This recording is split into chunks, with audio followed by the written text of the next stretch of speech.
প্রিয় বন্ধুরা, আমরা আছি মেঘালয় শিলং। তো এর রাইতে আমরা ঘুমাইছি, তো ঘুমে থেকে উঠলাম বলে। তো বিয়ে কিন্তু এনে ঘুমে থেকে উঠেই নেই। তো ওইটা দেখি মানে গ্লাস টাস পুরো গোলা গেছে। আর এমন ঠান্ডা আমরা কোনোদিন ভাবি নাই যে মানে এত ঠান্ডা করবো আর কি। তো সকাল সকাল দেখেন মেঘালয়ের ভিউ। তো আমরা বর্তমান যে জায়গায় আছি এই জায়গাটার নাম লাইটকর। তো এদিকে শিলং আর 10 কিলোমিটার। আর আকাশটা এত পরিষ্কার, এত সুন্দর, আর এত ঠান্ডা করতেছে। তো রোদ কিন্তু উঠছে, কিন্তু এই রোদ মানে শরীরের মধ্যে লাগেই না আর কি। মানে এত ঠান্ডা। তো ওখানে যে একটা হোটেলটার নাম হলো হিলস ভিউ। তারপরে একটা চার দোকানে এলাম নাস্তা করবার গিয়ে। পুরি আছে কিন্তু সবজি নেই। তো ভাবলাম যে তাহলে মিষ্টি দিয়া আর পুরি দিয়ে খামু। আর সকালে যে মুখটা ধুমু এই রিক্সটা নেওয়ার সাহস পাইতেছি না, তাও কষ্ট মষ্ট করে ধুইলাম। তো দেখেন যে নিমকি আর মিষ্টি ফার্স্টে নিলাম, এরপরে নিবো পুরি। আর বিয়ের বলে পুরা খিদা নাকছে, তার মানে রাতে খাওয়া দাওয়া করে নিই। তারপরে গাইস বোলেরো পিকআপ দিয়ে মাল আই না আঙ্গো গাড়ির মধ্যে লোড দিতেছে। তার মানে যেন দিকে মালটা লোডবো অন্য বড় গাড়ি ঢুকবো না, পুরা আপ আর নিচে থেকে মালটা নিয়ে নাগে। আর 4 হুইলার বোলেরো পিকআপ দিয়ে মাল আই না আঙ্গো গাড়িগুলো লোড করে দেয়। গাইস আর একটা মজার বিষয়, এই যে বাসটা তো দেখতেছেন, এটা একটা ট্রাক দিয়ে মডিফাই করে বাস বানাইছে, স্কুল বাস বানাইছে। তো বাসের ভিতরে কিন্তু পুরা একদম ডেক টেক ডেস্কটপ লাগাইনা আছে, পুরা গান বাজাতে বাজাতে যায়। আমি শুনছিলাম মেঘালয় নাকি পুরা সস্তা দামে আনারস পাওয়া যায়। তো আনারস দিকে আনারস খাওয়ানি গাইলাম। তো এমন পাতলা পাতলা করে আনারস কাটছে, একটা করে পিস হইলো 5 টাকা করে। তো 4টা আমি দিল 20 টাকা নিল। আগে নিলে আনারস খাইতাম না। তারপরে এখন আমরা দুপুরের খাবার বানাবো খিচুড়ি। তো গাড়ির মধ্যে তো সবজি আসালি, ডিম কিনে নিলাম, গাড়ির মধ্যে পানি আসাল না, পানি নিলাম। তারপরে এখানকার আমরা একদম মজা করে খিচুড়ি বানাবো, কারণ সবজি রান্নার বিরক্তটা মানে ভাল লাগে না। তো খিচুড়ি বিয়ে কিন্তু অলরেডি চড়াই দিছে খিচুড়ি হওয়ার পথে। তো ওই যে শুকনো মরিচ, তারপরে কাঁচা মরিচ, পেঁয়াজ তো আলাদা আলাদা করে রাখছি। তো ওই ডিম দিয়ে দিব সোমবার, আর আজকে খিচুড়ির মধ্যে ডিম ভেঙে দিব। তো সারাদিন থাকার পরে সন্ধ্যাবেলা গাড়ির লোড টোড করে পাম্প এলাম তেল তুলবা নিকে। তো তেল ঠেল ভরাই আমরা একটা টান দিব দিকে। তো এক টানে একদম তো গাইস এই জায়গাটার নাম হলো লাইটকর। তো আমরা এদিকে গাড়ি লোড করলাম, সবজি লোড করছি। তো এদিকে আমরা তো ফালাকাটা।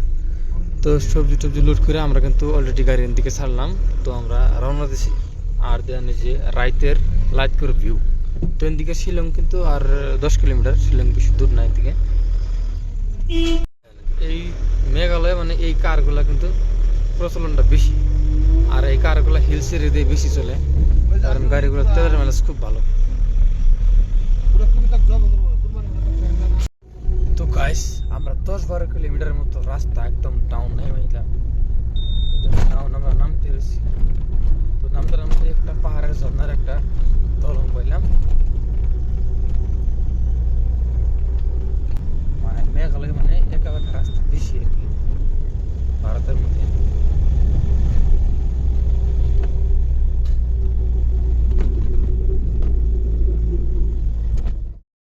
তো গাইস আমরা কিন্তু দেখতে দেখতে 170 কিলোমিটার রাস্তা অতিক্রম করে একদম সরাইঘাট দলংয়ের উপরে আমরা পৌঁছে গেছি গা। তো আমরা এখন সরাইঘাট দলং পার হইতেছি গুয়াহাটি।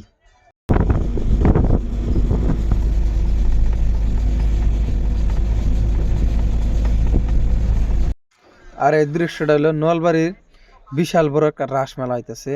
তো ঢোকার মতো ভাগ্য নাই আর সময়ও নাই। সময় থাকলে অন্য গাড়ির মধ্যে অন্য মাল থাকলে অবশ্য মেলাটা দিয়ে ঘুরে গেতাম। তো আমরা কাঁচা মাল দিছি, ইমার্জেন্সি যাওয়ার লাগে, যার জন্য আমরা ঢুকলাম না আর কি।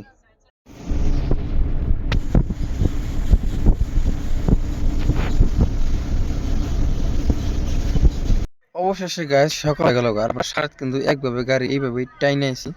তো আমরা এখন আসাম থেকে বেঙ্গলে প্রবেশ করলাম। আর জানা গল্প ইমার্জেন্সি গাইস, আজকে একটা অদ্ভুত কাণ্ড ঘটাইছি। তো আঙ্গ গাড়ি হলো 6 চাকা গাড়ি, তো 5 চাকা গাড়ি বানাইছি। তার মানে টায়ার একটা পাম্পচারের চাল গুয়াহাটির দিকে সিঙ্গেল টায়ারে টাইনে এলাম একবার ফালাকাটা পর্যন্ত। এটা একটা রেকর্ড করার মতো বিষয়। ফালাকাটা কৃষক বাজার, সবজির বাজার দেন, বিশাল বড় একটা সবজির বাজার। তো আমরা আইতে লেট হয়ে গেছে গা, যার জন্য গাড়ি ঢুকাতে খুব কষ্ট হইতেছে। মানুষের তামাম ভিড়, টোটো সাইকেল বহুত কিছু। ফাইনালি গাইস গাড়ি খালি পয়েন্টে লাগাই দিয়ে আমরা নদীর পাড়ে গোসল দেবার নিয়ে। তো আমরা 2-3 দিন ধরে গোসল দিই না। তো নদী তো না, ছোট্ট একটা নালা, পানিটা হিরম একটা পরিষ্কার না, কিন্তু গোসল না দিয়ে আমরা থাকা হইতেছি না। তো তারপরেও আমরা এনে গোসল দুমু আর কি। আর এনকার ওয়েদারটা দেখেন কত সুন্দর। আবার এনে ডর করতেছে, মানে শ্মশান ঘাট দুনিয়ার কত কিছু, মানে কি একটা ভয় ভয় লাগতেছে। তারপর আমরা